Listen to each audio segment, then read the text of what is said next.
今年的中国茶旅大会在浙江天台召开，我也利用这个机会走了一条知名度没有那么高的徒步路线——侠客古道天台段。这条10几公里的线路串联起天台山上的一些精华点位。我也在智者塔院吃到了我人生中第一次斋饭。本期视频内容有点长，前半段更多是介绍浙江天台、天台山、天台宗、国清寺，包括这次的侠客古道，以及徒步过程中我对于文理融合的一些想法和碎碎念。后半段更多是介绍了侠客古道的一些风景见闻，以及徒步越野跑相关的一些信息，供大家参考。总之，浙江天台还有侠客古道天台段都是让我非常惊艳的，推荐大家也来走一走，感受一下。我要蹭斋饭的地方，我想蹭一下斋饭。哎呦，什么声音？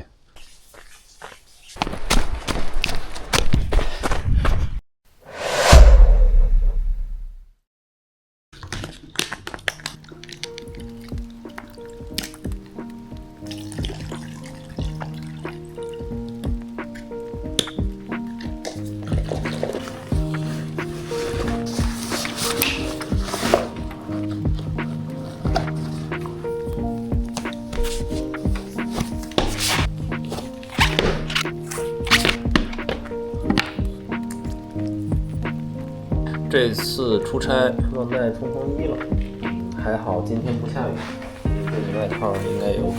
早晨有点冷还是。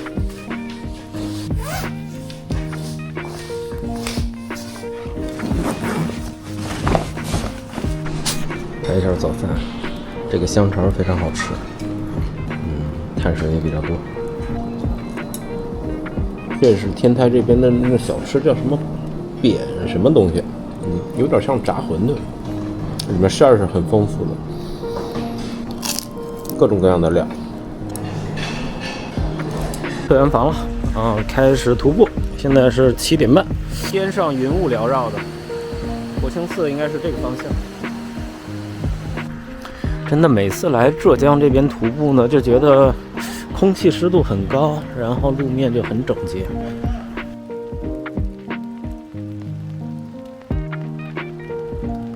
你看浙江，它就是个发达国家水平啊。前面是隋塔，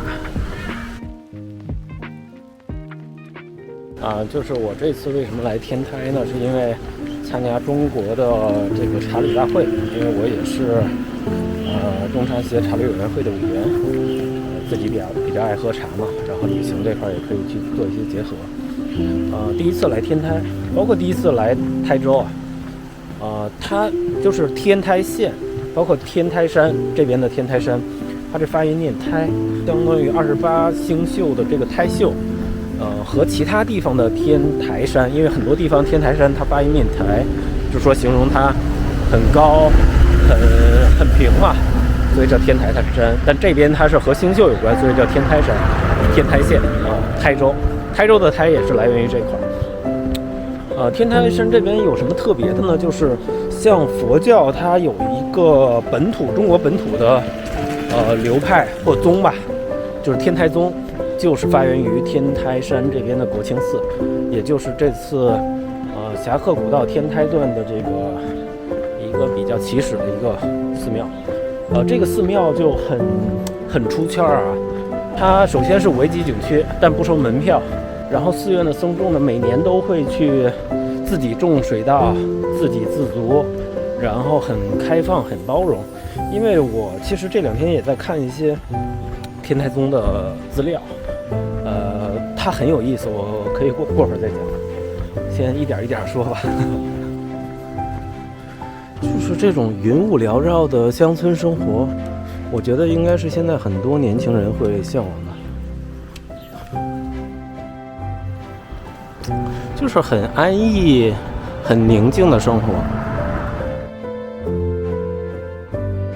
然后也再说一下侠客古道。侠客古道也就是我现在走的这一段，它是侠客古道的一小部分。这个事儿是怎么来的呢？因为徐霞客嘛，徐霞客就是古代的这个大的旅行家嘛。你包括中国旅游日，每年5月19号，它的定的原因也是徐霞客这个起始旅行的这个日子。然后侠客古道这个事儿也是宁海县、天台县，包括泰州、宁波这边的政府去联合挖掘的吧，可能是应该是20年前开始去做这个事儿，真的很有意义。就是你像，因为这段时间我一直在看日本的熊野古道，熊野古道，你像中边路、大边路什么各种边路，包括沿途的各种大社，它是文化底蕴和自然结合度很高的。然后中国，如果你要选一条对标熊野古道的，可能是侠客古道了，因为首先这边自然环境很好，文化古迹很好。天台山这边是佛教、道教，包括儒家的融合的地方，很多古迹，然后交通路网都很方便，政通人和，对吧？你像很多其他地方，你要去做这个事儿，它需要精细化程度很高的，我觉得很多政府是做不到这点。浙江是有这个条件的。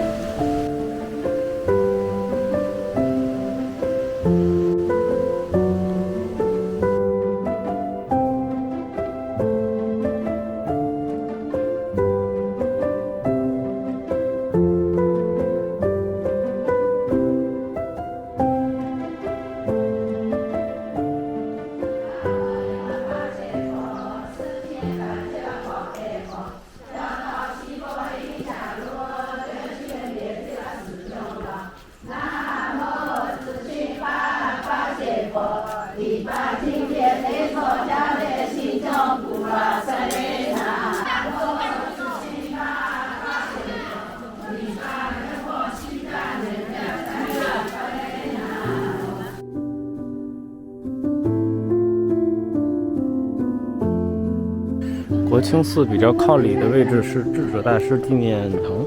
再说一下智者大师，也就是智乙师傅，他就是天台宗的实际的创始人。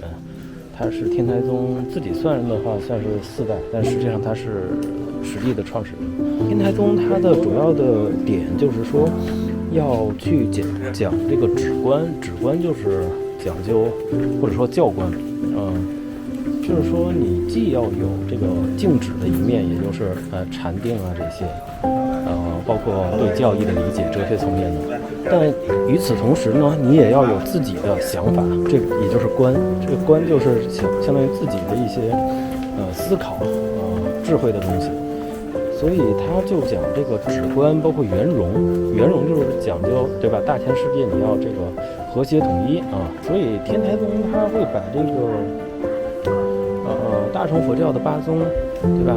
把这些理论就是协调起来，就是说你通向这个佛法，至高无上的这个途径，它会各种各样的途径，是这么一个理论。所以天台宗呢，隋代创办起来，包括隋唐都比较兴盛，然后后来是到宋代的时候会有点逐渐去，声音会小一些，但是在整个台州这个地区还是比较兴盛。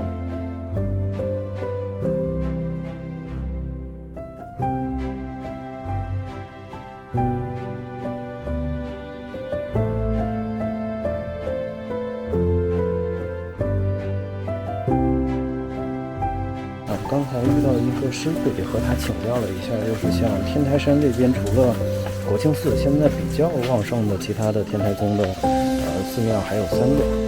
然后呢，像因为天台宗它日本、韩国的天台宗相对来说就是在本土的这个兴盛程度会更高，他们的都是从天台山这边流传过去的，但是加入了一些变种，比如说像日本那边，它在天台宗的基础上加入了一些密宗的元素。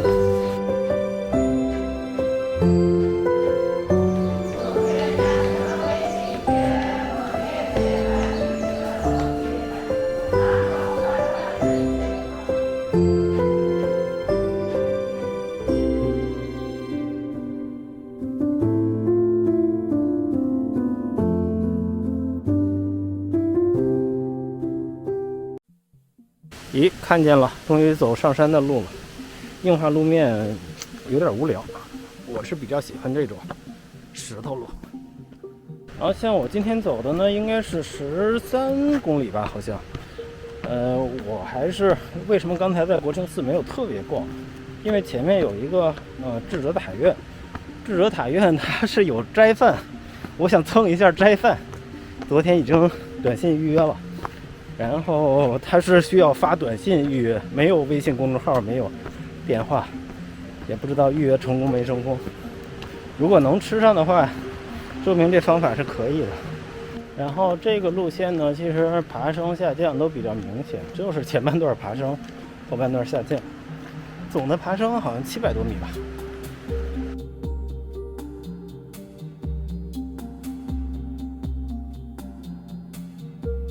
可以看一下这海拔图啊，前1/3的位置会有一个比较陡的一个爬坡啊，现在还是缓坡。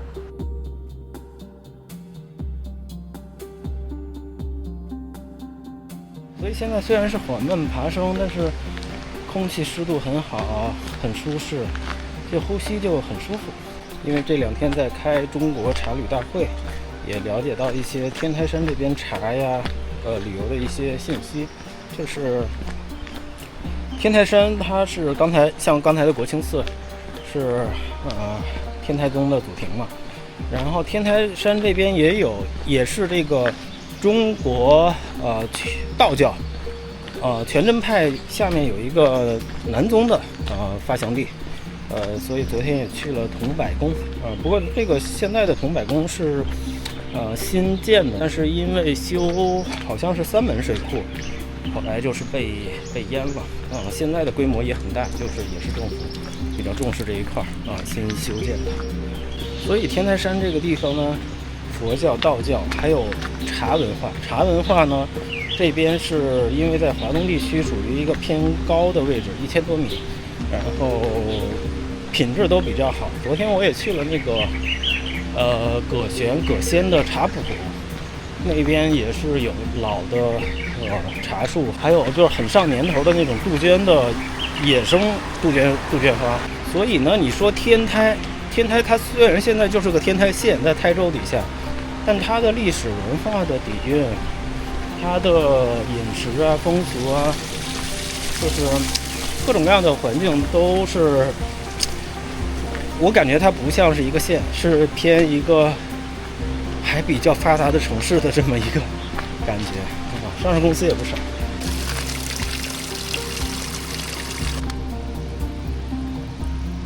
咦，这边有个岔路了，应该是往右走。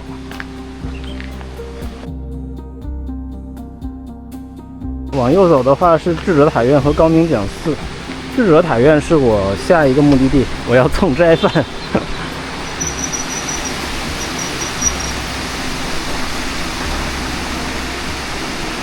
如果不想走的话，我看这边也有公交，是501号线。这一块的路口应该是往前，这回是切到了这个侠客古道里面。哎，你好。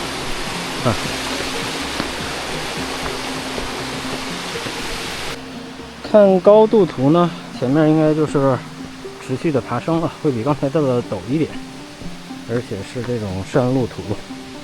昨天前天刚下完雨，就稍微有一点滑。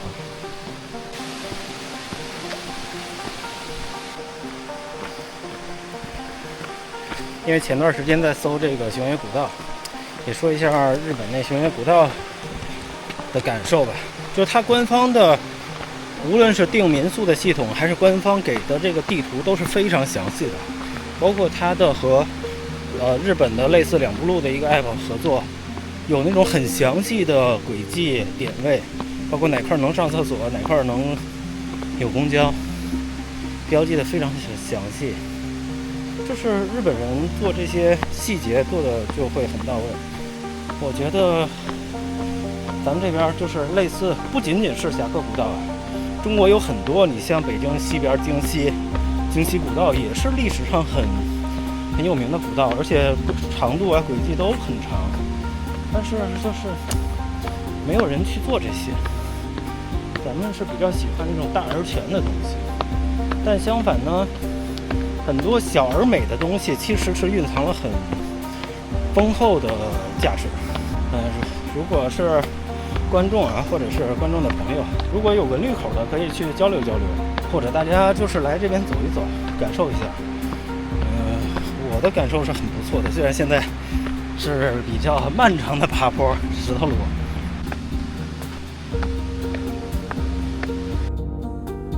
刚才是从这条小路上来的，爬升可能100多米差不多，然后继续。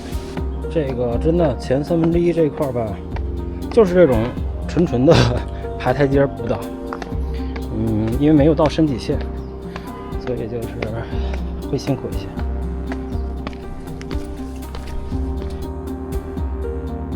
因为下一个是智者塔院嘛，智者塔院就是智乙大师他的肉身最后这个归宿的地方。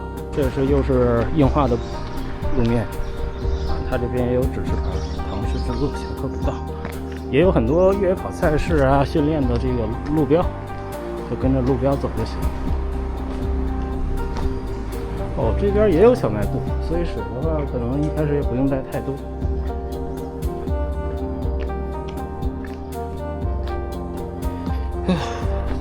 继续爬。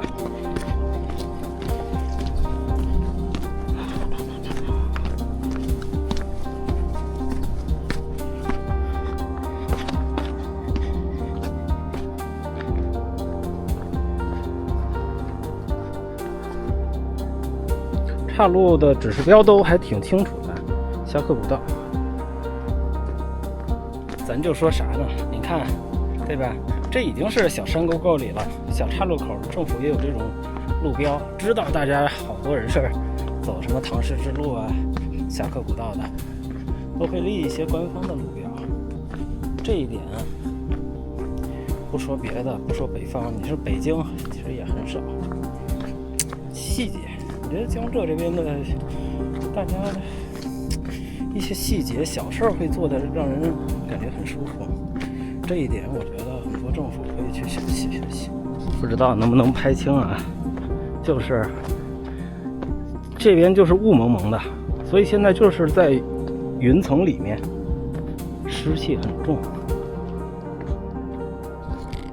我刚刚看了一下轨迹，发现很快就到这个智者塔院了，也就是我要蹭斋饭的地方，所以还是提前到了。他们这边应该是10点开饭。今天是工作日，也没有人，我就很喜欢这种感觉，连这种徒步的人都没有，我就觉得这种一个人享受整片山林的这个感觉非常好。天气不错，像昨天我们是去，比如说桐柏宫那边，就是因为大家坐大巴去的嘛，人就比较多，有的时候就会影响这个庙宇的整体感官吧。所以旅行我觉得也应该是小批量的。还是有人的。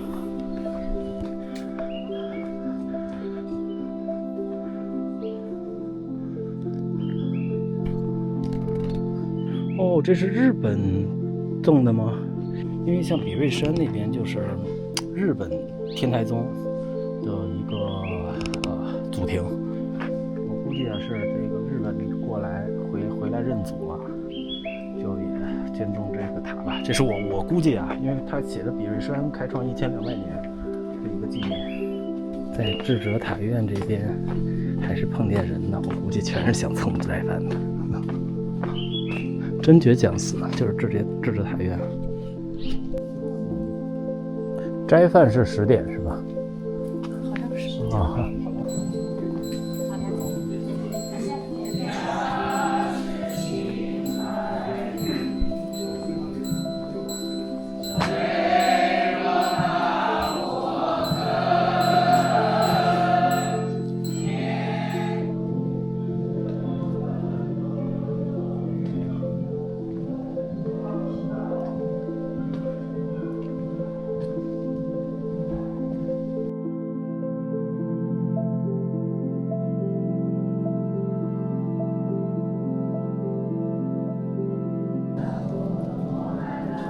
好乖的狗狗。寺庙的猫啊狗啊都是很有佛性的。没有打扰他们，不好意思。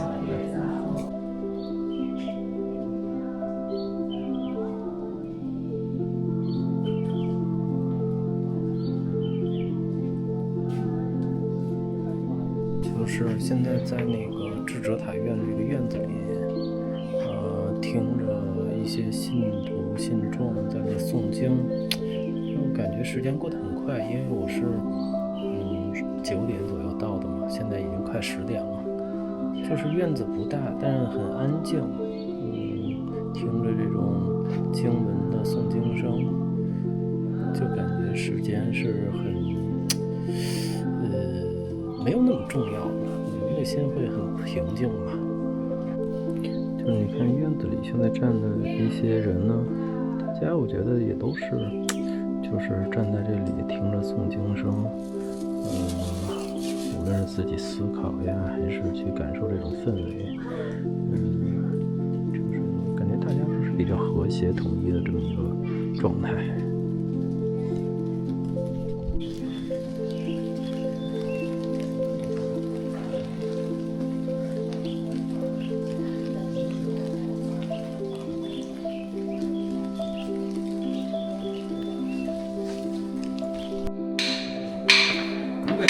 哎，有个慢慢打的呀。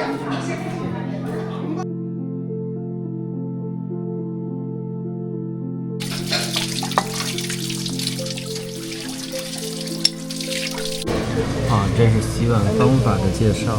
先把碗里面的东西洗净，然后用残水，就是茶粉去涂抹干净，然后再冲。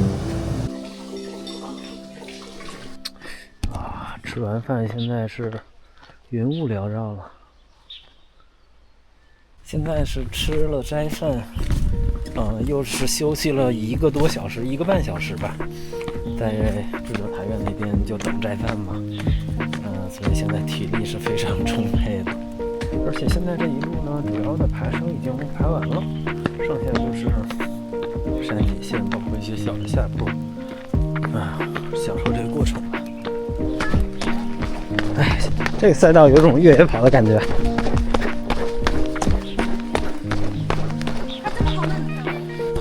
这个好嫩。这个是什么呀？棕树的果子。棕树果子，这可以吃吗？他说可以吃，我不知道。可以吃呀？生吃吗？那不是生吃的，怎么能生吃？要用水先煮一下，焯一下，焯一下，再用那个炒腊肉很好吃，炒那个酸菜腊肉那些都可以。哦，好，再见啊！啊。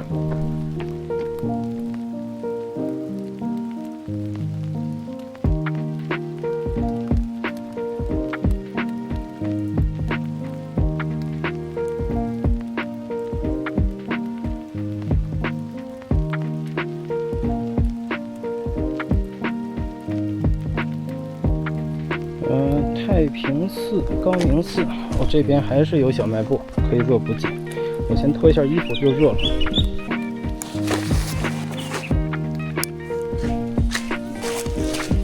地上很泥泞啊，刚下完雨，昨天。就我现在在太平村走嘛，刚才有几户是开着门的，就是能看到就是老人嘛，老年人。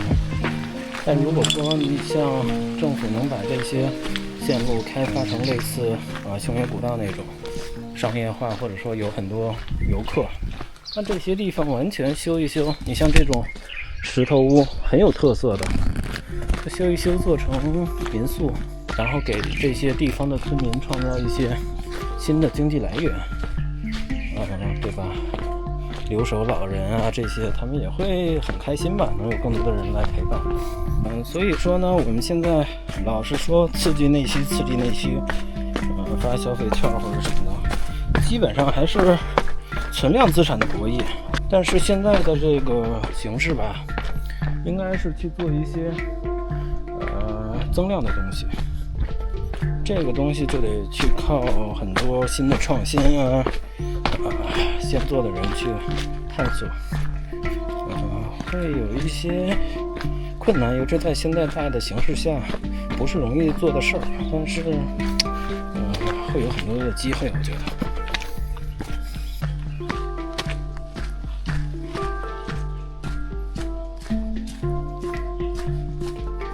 羊肠小道，但这种土质的路就很舒服，尤其是下坡的时候呢，这种路不伤膝盖，就可以小跑一下。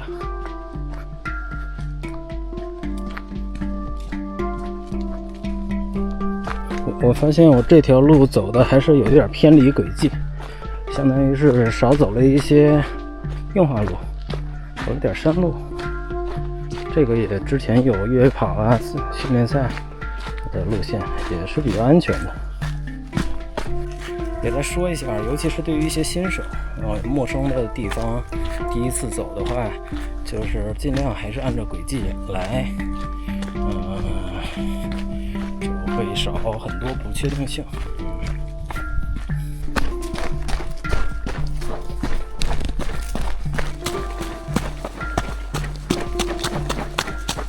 泥加石头这块，而且有些沙质的，好像还是不能太快。就这一段是下坡，还比较陡的，然后再下一段呢，会有一个小的爬升，但距离不长。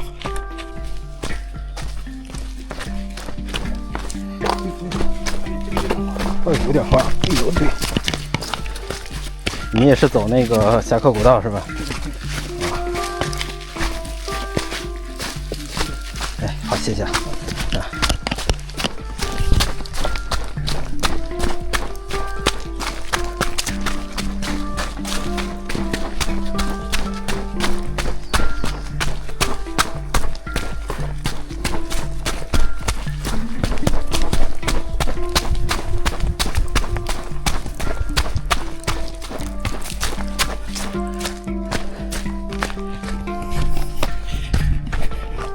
今天穿的裤子不合适，就是一个普通的跑步的裤子，所以兜里装着手机老掉。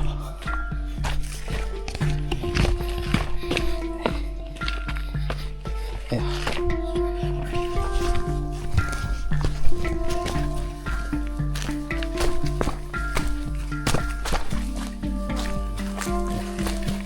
挺滑的。哎呀，谢谢，谢谢，谢谢。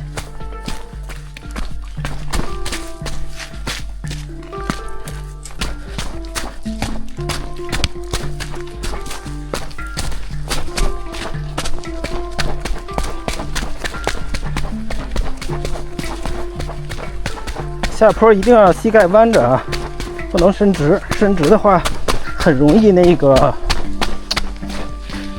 这个膝盖伤到。我第一次越野跑就是在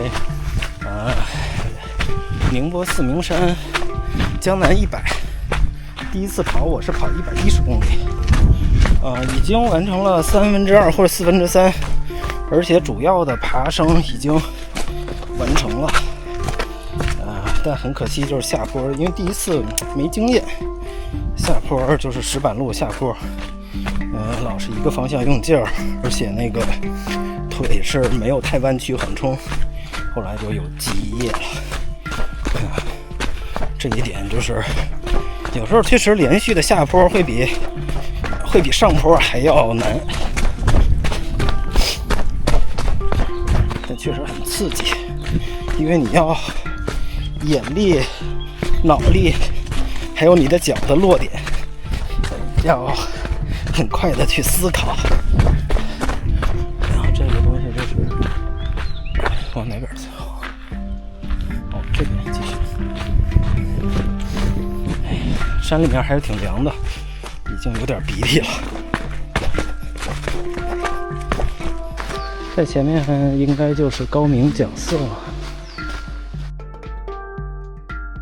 你看这个对联就是八宗集萃，就是把北传佛教的8宗都做了一些协调。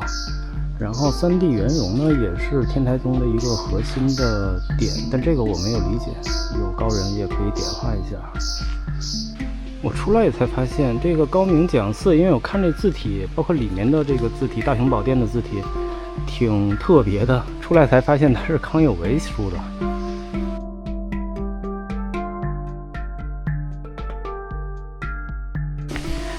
又是这种台阶。哎呀，这石板路太酸爽了，这个没头啊！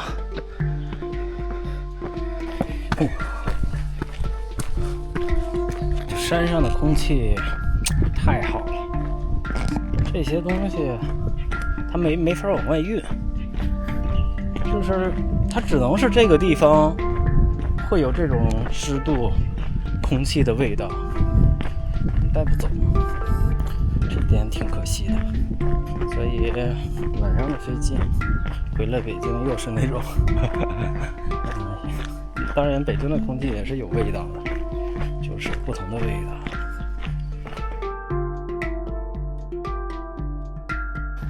刚才这个公路走到这块儿，注意一下啊，往上走，这样走一点土路。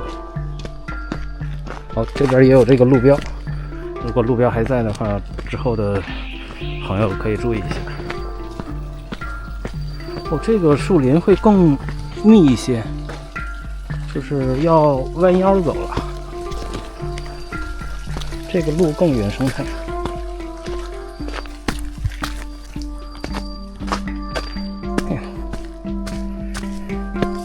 哎呦，什么声音？什么鸟？应该是，操，吓死我了！啊，刚下完雨，就这点不好，很泥泞，很窄这块儿。主子也到了，这一段路是，侠客谷到天台段，我觉得还稍微泥泞的地方，主要刚下完雨会滑。有小虫子，看一下我这些鞋啊，刚才踩到一堆泥里了。继续，快到头了，现在最后一段小的爬坡也快爬完了，剩下应该就是下坡了。这是什么地方？罗汉殿，石梁镇民间信仰点。石梁是这个天台县这边一个比较重要的一个产茶的镇。看下一条路往哪边走？我刚才在这儿看哪条路呢嘛，其实应该是这块儿。刚才台阶在底下没看清。其他朋友走到这儿注意一下。很窄的路，剩下就下坡了。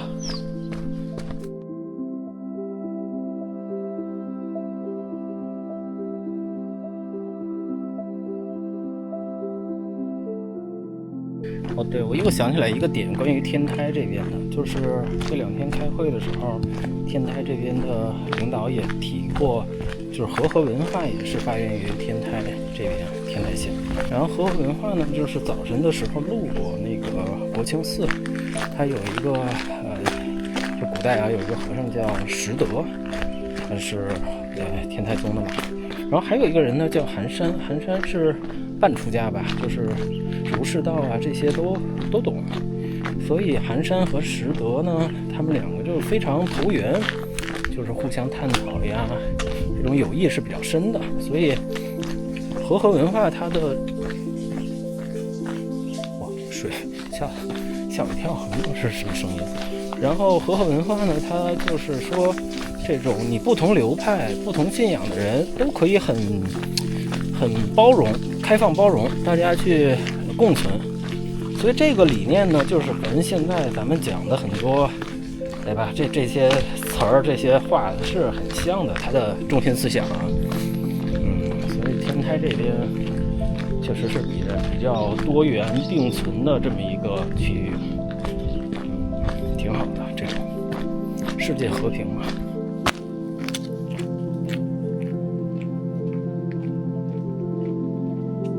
回来。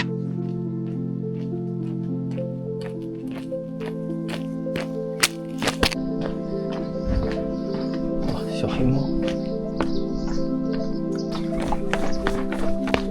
太阳出来了，就是雾气会少了很多，但山里面呢，也还是温度比较凉爽的。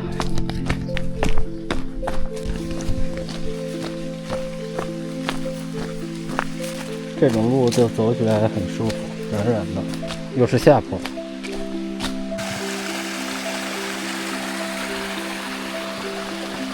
下山这一路呢就是石板路嘛，但是旁边经常会有这种像现在这种小溪潺潺，声音很舒服，然后就感觉很有节奏感。它是多变的，就尽管都是石板路，你看现在，但它是弯弯曲曲，然后溪水一会儿左边一会儿右边，旁边的植被也是有的高有的矮。然后就挺特别的这种路。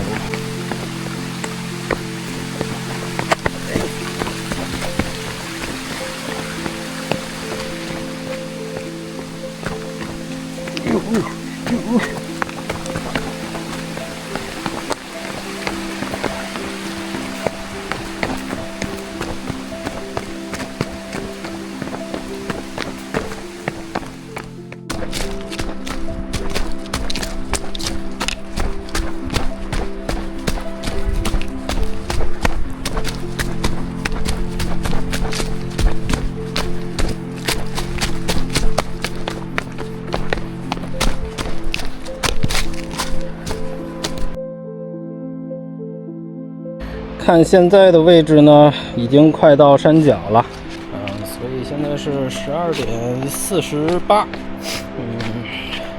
这个时间呢，我早晨8点出来，12:48，5个小时嘛，5个小时扣掉，这个智者塔院，等吃饭加吃饭2个小时，还有国清寺差不多游览40分钟吧，除去2个半小时，然后就是2-3个小时吧，这一条线，还是比较舒服的走起来，主要是因为今天天气会，比较好，比较凉爽。如果是想多逛一点，或者是走得慢一点，下午肯定也是可以下山的。而且那个像，智者塔院那边门口我看见都有私家车，应该打车也能到，所以就是可以根据自己的这个情况去调整这个各个点位之间的通行方式和时间。还是像最开始说的这个侠客古道，包括唐氏之路，我觉得就是现在看到政府已经是做了一些工作了，然后但我觉得还是有很多的东西可以去挖掘一下，对外宣传推广，就把这些人文的东西强化一下，对吧？中国也应该有熊野古道，或者说更多条熊野古道，浙江是有这么个条件的，而且这样的话可以和很多文化串联起来，儒释道茶文化，就是抛砖引玉吧。我觉得，有想法的朋友也可以去，或者说有一些资源的朋友也可以去，探讨探讨。感兴趣的朋友也可以来这边感受感受，我觉得还是不错的。